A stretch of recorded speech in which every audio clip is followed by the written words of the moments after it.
Hello everyone, कैसे हैं आप सब। आई होप आप सब बढ़िया होंगे। आज हम परसेंटेज का पार्ट 2 करेंगे, जिसमें हम क्वेश्चंस के थ्रू है कुछ कॉन्सेप्ट करेंगे। तो विदाउट टाइम वेस्ट किए लेट्स स्टार्ट। तो हमारा फर्स्ट क्वेश्चन है 5% of 10% of 175 gram is equal to. Hindi में पढ़ लेते हैं। 175 ग्राम का 10% बराबर है। ये आपके क्वेश्चन एनवीएस 2020 में पूछा गया। तो इसका आंसर देखते हैं हम। जिसने परसेंटेज की फर्स्ट वीडियो नहीं देखी वो प्लेलिस्ट में जाके फर्स्ट वीडियो देख सकता है, नहीं तो आपको ये सेकंड पार्ट समझ नहीं आएगा। तो शुरू करते हैं। 5% परसेंट हटाएंगे तो नीचे क्या लगाएंगे 100। ऑफ हटाते हैं तो क्या लगाते हैं मल्टीप्लाई। 10% फिर हटेगा, फिर नीचे क्या आएगा 100। फिर ऑफ लगेगा तो मल्टीप्लाई 175। इसको क्या कर लेते हैं सॉल्व कर लेते हैं, हमारा आंसर आ जाएगा। पहले तो हम क्या करते हैं सिंपल इसको क्या कर लेते हैं, ये 0 से एक 0 कट कर लेते हैं। हमारे पास बचा 175 को हमने क्या करना है 5 से मल्टीप्लाई करना है और डिवाइड करना है 1000 से। 1230 है 1000 से। तो इसका आंसर आएगा, तो इसको मल्टीप्लाई करने से हमारा आंसर आएगा 875। अभी देखिए नीचे कितनी ज़ीरो हैं 1 2 3, तो हमने क्या 3 डिजिट छोड़ के पॉइंट लगा देना है 1 2 3, तो यहाँ हमारा क्या आ जाएगा पॉइंट आ जाएगा। तो ये हमारा आंसर हुआ। अभी हम देखते हैं हमारे ये वाला आंसर हमारे कौन से ऑप्शन में दिया हुआ है। ऑप्शन ए ये वाली है, ऑप्शन बी ये रही, ऑप्शन सी ये रही और ऑप्शन डी ये रही। ये हमारा आंसर किससे मैच कर रहा है ऑप्शन सी से, तो हमारा आंसर क्या हो जाएगा सी। अभी हम नेक्स्ट क्वेश्चन करते हैं। अभी हमारे नेक्स्ट क्वेश्चन में क्या पूछा गया है 360 gram is what percent of 3 kilogram. उन्होंने बोला भी जो 360 है वो 3 किलोग्राम का कितना परसेंट है। तो पहले तो देखो जब भी हमने परसेंटेज निकालनी है तो हमारी जो यूनिट होनी चाहिए वो सेम होनी चाहिए। ये ग्राम में दिया है, ये किलोग्राम में दिया है, तो हम इसे ऐसे सॉल्व नहीं कर सकते। हमें क्या है किसी को चेंज करना पड़ेगा। हम क्या करते हैं इसे 3 किलोग्राम को चेंज कर लेते हैं। पहले तो आपको इतना पता होना चाहिए 1 किलोग्राम किसके इक्वल होता है। 1 kilogram 1 kilogram is equals to 1000 gram. ठीक है, उसी हिसाब से हमने क्या देखना है 3 किलोग्राम। तो हमारा 3 किलोग्राम कितने के इक्वल हो जाएगा 3000 ग्राम के। तो हम इसे क्या लिख सकते हैं 3000 ग्राम। तो ये भी अब ग्राम में हो गया, ये भी अभी ग्राम में हो गया। अब इसको हम सॉल्व कर सकते हैं। तो ये देखिए ये बड़ा नंबर है तो हम इसको नीचे रखेंगे। 3000 को हम नीचे रखेंगे और किसका परसेंटेज पूछा हुआ है उन्होंने 360 का, तो 360 को हम ऊपर रख लेंगे। परसेंटेज निकालनी है तो हम 100 से क्या करते हैं मल्टीप्लाई करते हैं, तो 100 से मल्टीप्लाई कर देते हैं। तो इसको कैलकुलेट कर लेते हैं। 0 से 0 कैंसिल हो जाएंगी तीनों, ये हमारा आ गया 36/3। अभी इसको हम कट कर लेते हैं 3 1 3 3 2 6। अभी हम नेक्स्ट क्वेश्चन करते हैं। इसमें भी देखो ये 3 किलोग्राम दिया हुआ, इधर क्या दिया हुआ ग्राम दिया हुआ है, तो इसको भी हमें सेम यूनिट में लेके आना पड़ेगा। अभी इसमें भी हम क्या 3 किलोग्राम को चेंज करेंगे ग्राम में। तो ये मैंने पहले ही आपको बताया हुआ है 3 kilogram is equals to 3 kilogram equal to 1000 gram. तो अभी हम यहाँ पे 3000 क्या है बड़ा है, इसके रिस्पेक्ट में हमने किसका चेंज देखना है, इधर 3000 आएगा। हमने 540 का देखना है तो 540 को हम ऊपर रख लेंगे और निकालना क्या है परसेंटेज वैल्यू, तो हम 100 से क्या कर देंगे मल्टीप्लाई कर देंगे। ज़ीरो कट कर लेते हैं 1 2 3 1 2 3, ज़ीरो से हमारी कट होगी। अब हम क्या करेंगे 54 को 3 से डिवाइड कर देंगे। 3 1 3 18 3 54, तो हमारा आंसर क्या आ गया 18%। तो इसमें आंसर कौन सा हुआ ए ऑप्शन हुआ। इसमें भी देख लेते हैं ऑप्शन कौन सा था, ये वाला ए था। अभी हमारा नेक्स्ट क्वेश्चन है 6 इज़ व्हाट परसेंट ऑफ 30, यानी कि 30 का कितना परसेंट है। हमने किसका देखना है 6 का किसके रिस्पेक्ट में 30 के, जिसके रिस्पेक्ट में देखना है उसे हम नीचे रखेंगे और किसका देखना है 6 का, तो हम उसे क्या है ऊपर रखेंगे। और हमें क्या चाहिए परसेंटेज वैल्यू, तो हम क्या करेंगे 100 से मल्टीप्लाई कर देंगे। तो देखिए पहले 0 से 0 कट कर लेते हैं उसके बाद 6/3 इंटू 10 है। 3 के टेबल में 6 आता है, 3 के टेबल में 6 आता है तो हम कट कर लेते हैं। 3 2 6। तो हम जब 2 को 10 से मल्टीप्लाई करेंगे तो हमारा आंसर कितना आ जाएगा? 20। तो ऑप्शन में कौन से में 20 दिया हुआ है? डी ऑप्शन में 20 दिया हुआ है। अभी हम नेक्स्ट क्वेश्चन करते हैं। अभी हमारा नेक्स्ट क्वेश्चन है 30% of 160 rupees is equal to, Hindi में पढ़ लेते हैं, 160 का 30% कितना है? तो अभी हम इसका आंसर देखेंगे। हम लिखेंगे 30% ऑफ 160। 30 एज इट इज़, जब भी परसेंट हटता है तो नीचे क्या आ जाता है? 100। ऑफ की जगह पे क्या आ जाएगा? मल्टीप्लाई 160। इसको हम सॉल्व कर लेते हैं, आंसर आ जाएगा। 0 से 0 कैंसिल, ये वाली 0 इससे कैंसिल। अभी हम क्या करेंगे? 3 को 16 से मल्टीप्लाई करेंगे तो ये क्या आ जाएगा? 48 रुपीज़।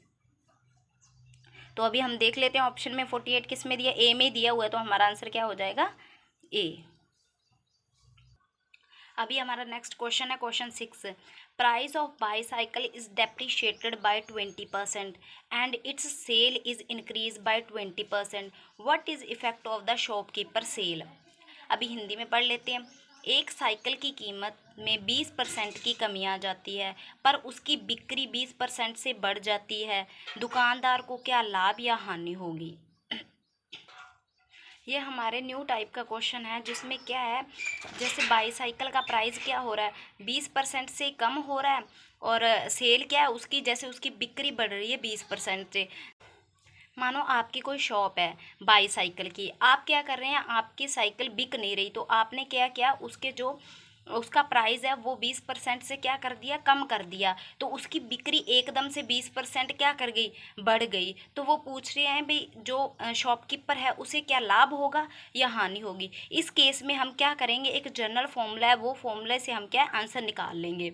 जब हमारे प्राइस में उतने की कमी हो और उसकी बिक्री में उतने की ही बढ़त हो जाए तब क्या है? हमने क्या करना है? एक जनरल फॉर्मूला लगाना है। वो फॉर्मूला मैं आपको बता देती हूँ कौन सा है। और इस केस में हमें हमेशा क्या होता है? हानि होती है, यानी कि हम लॉस में होते हैं भी। जितना हम कम कर रहे हैं उतनी हमारी क्या है? बिक्री बढ़ रही है।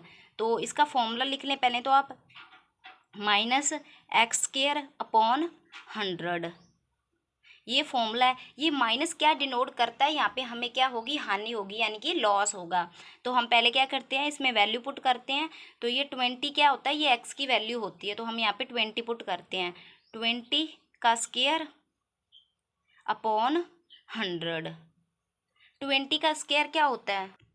20 का स्क्वायर 400, माइनस लगा रहने दे, अपॉन में 100। ये 0 से क्या हो जाएंगे? 0 कैंसिल, तो ये -4 आ जाएगा। ये माइनस डिनोट कर रहा है भी हमें 4% का क्या हुआ है? लॉस हुआ है। क्या हुआ है? लॉस। तो अभी हम देख लेते हैं 4% का लॉस कहाँ है, या डिक्रीज कह सकते हैं या लॉस कह सकते हैं, सेम ही है। तो यहाँ पे 4% का क्या हुआ? डिक्रीज। ये माइनस साइन क्या डिनोट कर रहा है भी? उसे 4% का क्या हो रहा है? लॉस हो रहा है भाई। उसकी पूरी सेल पे उसे कितने परसेंट का लॉस हुआ? 4% का लॉस हुआ। अभी हम नेक्स्ट क्वेश्चन करते हैं। अभी हमारा नेक्स्ट क्वेश्चन है there are 15 boys and 10 girls in a classroom, what is the percentage of girls in the class? अभी हम हिंदी में भी पढ़ लेते हैं। एक कक्षा में 15 लड़के तथा 10 लड़कियां हैं। कक्षा में लड़कियों का कितना प्रतिशत है? एनवीएस 2012 में ये क्वेश्चन आपके पूछा गया है।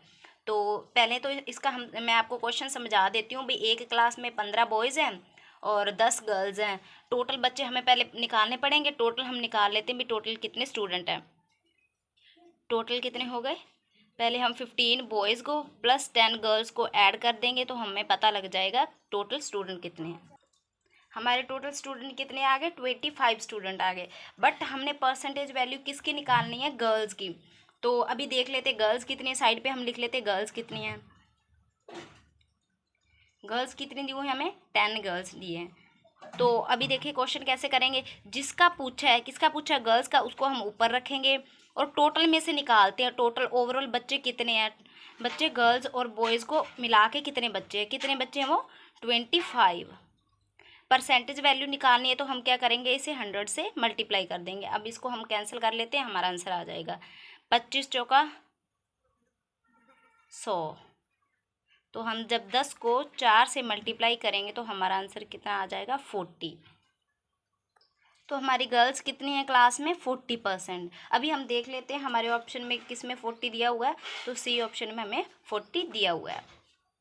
इसमें हमें एक बात का ध्यान रखना है, अभी जिसका हमें पूछा गया या जैसे यहाँ पे हमें गर्ल्स का पूछा गया तो गर्ल्स को हमने ऊपर रखा और टोटल हमें नीचे रखना है। हमेशा जिसका पूछेगा वो ऊपर और टोटल नीचे रख के उसको हमने क्या 100 से मल्टीप्लाई कर देना है परसेंटेज निकालने के लिए।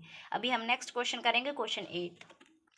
अभी हमारा नेक्स्ट क्वेश्चन है, write a 0.075 as a percentage.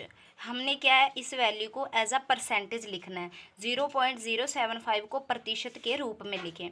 तो अभी हमने क्या करना है, इसे प्रतिशत में लेके आना है। जब हम प्रतिशत हटाते हैं तो नीचे क्या आता है 100 आता, बट अभी हमने इसे परसेंटेज में लेके आना है तो हम 100 से क्या करेंगे, इसे मल्टीप्लाई करेंगे।